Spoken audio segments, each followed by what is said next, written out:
I'm Alex Radcliffe from Board Game Co, and today I'm reviewing The Lord of the Rings, The Fellowship of the Ring trick-taking game from Office Stock.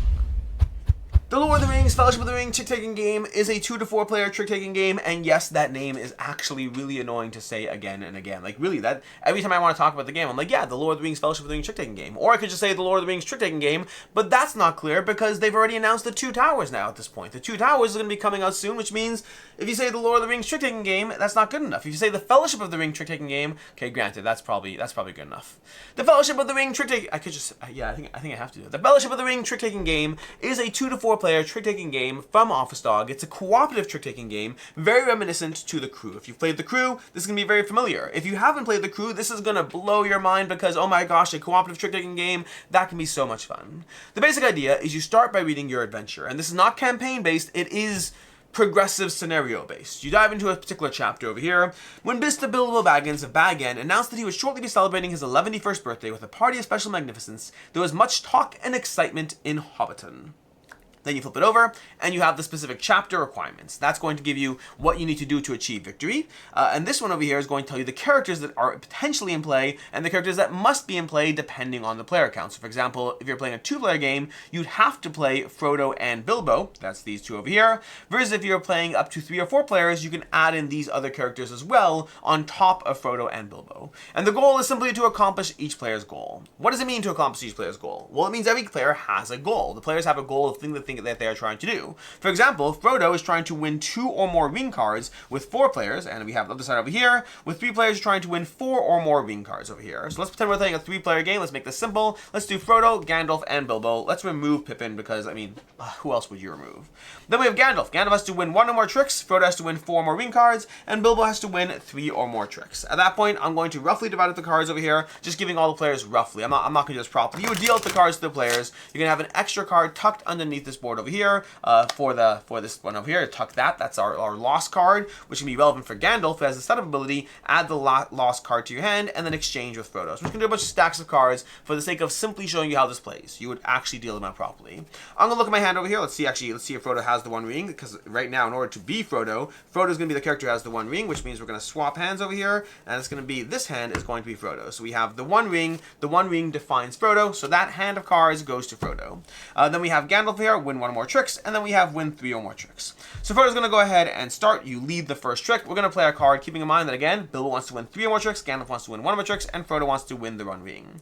So Frodo's going to go ahead and play a 7. We're going to play a 7 as our card of choice. That's going to be the card. Oh, and we have Gandalf is going to take, before we play the 7, Gandalf's going to take that lost card because that's part of his set of abilities, and then he exchanges with Frodo. So he takes the card that was lost into his hand, and this one, Bilbo has no setup. Frodo's setup is the player dealt the 1 ring as Frodo. You cannot exchange the 1 ring card and lead the first trick. So Gandalf gets to exchange a card with Frodo. Knowing that Frodo's trying to win the rings, we're going to give him the 5 ring, giving it to Frodo, and Frodo's going to give a card back. We're going to take a card and give it back to Gandalf. I just chose a card randomly, but you would properly choose that.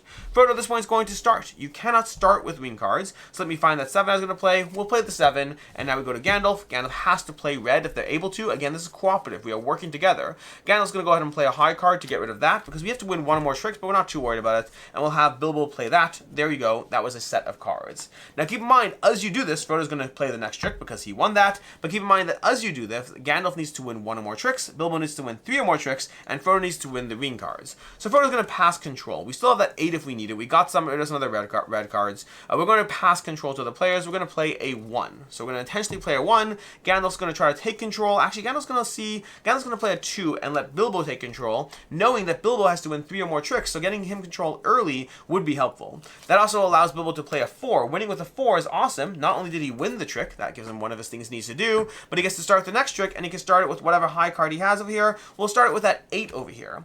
It goes back to Frodo over here. Frodo has to choose what to play. He'll get rid of a 7, knowing that we get rid of a high card, so possibly he can play something else, and we'll get rid of our 5 because that's the highest one we have, and once again, Bilbo has won a trick.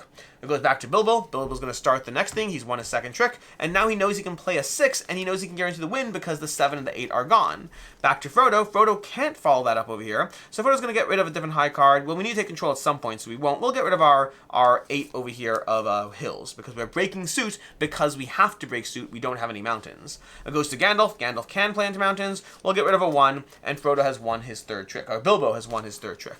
At this point, Bilbo's going to mark that he's accomplished his goal. Bilbo has accomplished his goal. He's good to go. He can continue doing whatever he wants. He's done what he needs to do to win the scenario. It goes back to Bilbo, because Bilbo once again still has to play. He'll try to pass control to Gandalf, knowing that he has to make sure that Gandalf wins at some point. Frodo knows the same, because again, we're all on the same team, but unfortunately, Frodo has a 5 green. He hopes Gandalf can beat it, because that either he can or he can't. Gandalf will beat it, and Gandalf has now won his trick. So Gandalf can win 1 or more tricks. Gandalf has accomplished his goal. At that point, Gandalf's going to try to relinquish control. So he's going to play the lowest card he can in this. He'll play a 2 over there of mountains, not realizing, oh, he knows Frodo doesn't have mountains, so he's actually not going to play that. Although, you know what? We already played it, so let's show you how this plays out. So we play that over there. We're going to play the mountain over here for Bilbo. And then we go to Frodo. Frodo can't play a mountain, but he can break into the One Ring. Because the One Ring, whenever you play the One Ring, you may choose to win this trick. It's the only card that does that. The One Ring is the only card that lets you choose to win a trick. He breaks into the One Ring. The rings are now broken into, and Frodo can take that trick, and he's won his first ring. He'll also play the 5, knowing that he's going to win more rings, hopefully. At this point, Gandalf will play the 3 over here. We'll have Bilbo playing no rings, unfortunately, so Bilbo's going to play that, lose the trick. Frodo has now won 3 of his 4 rings. Frodo's going to start with a 4 ring, at which point the other players do not have a ring they can play into that, and at this point, you have now officially all accomplished their goals. When I started this, I didn't plan on playing through a full hand, but that was quick enough.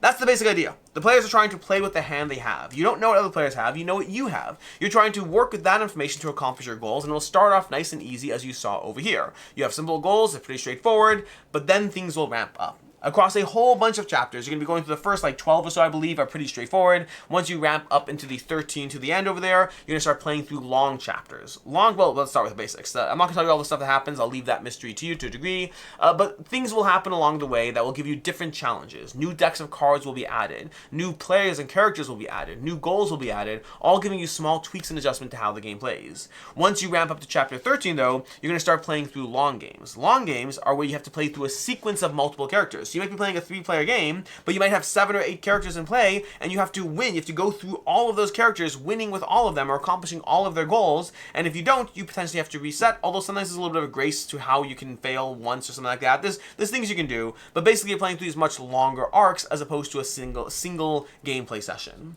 That's the basic idea of the Lord of the Rings, the Fellowship of the Ring trick-taking game from Office Dog. You're cooperatively trying to accomplish your players' goals, working within the framework of whatever rules you have for that specific chapter, the rules of you have for the specific character, the victory condition of the chapter, and the victory condition of the characters to accomplish your victory in The Lord of the Rings, The Fellowship of the Ring, trick-taking game from Office Dog.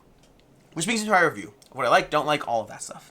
I love the crew. So going into this, let's take a step back. I love the crew, and I love The Lord of the Rings, which means going into this, I was very excited about this game because it combines 2 things that I like, and I had a chance to play this, and I had a chance to do more complicated than that. I had a chance to play the 2 Towers way back in prototype form, then I had a chance to play this one, and it delivers the Lord of the Rings experience, with a large caveat, within the gameplay of the crew. It's basically the crew. If you played the crew, this is the same kind of thing, just with more of a chapter to it, more of a progression of going through these stories of what's happening. Again, story is a very loose term over here. We'll get into the things I don't like soon, but the theme is very pasted on.